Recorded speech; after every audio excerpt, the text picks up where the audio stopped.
Une rapide intervention qui vient couronner une succession d'événements inhabituels à Cuba. Fidel Castro a fait son retour sur les écrans de télévision lundi soir pour la première fois depuis 1 an. Le dirigeant communiste cubain a parlé de grands sujets qui lui tiennent à cœur. La Corée du Nord, l'intellectuel Noam Chomsky ou encore ce qu'il appelle le complot israélo-américain à l'encontre de l'Iran. Mais Fidel Castro n'a pas abordé un sujet pourtant au cœur de l'actualité cubaine, la libération progressive de 52 détenus politiques, incarcérés par son frère Raúl, l'actuel président. La grève de la faim du psychologue Guillermo Farinas et les récentes négociations entamées avec l'Église cubaine ont influé sur la décision de la direction communiste.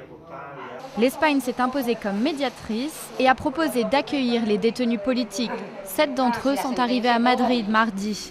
Et cela fait la fierté des observateurs, mais aussi des Cubains. Je pense que c'était une bonne idée et une bonne décision de libérer les prisonniers.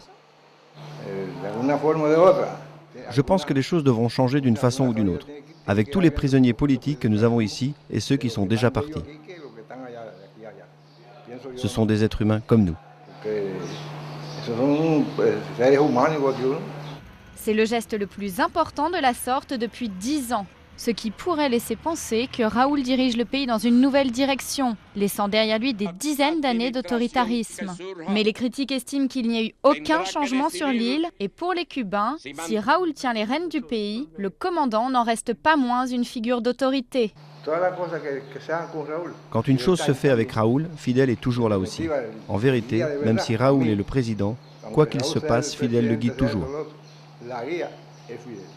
Alors que 4 nouveaux dissidents devraient prochainement recouvrir la liberté et rejoindre la péninsule ibérique, la question est maintenant de savoir ce que Cuba peut attendre de la communauté internationale en échange de son geste envers les dissidents.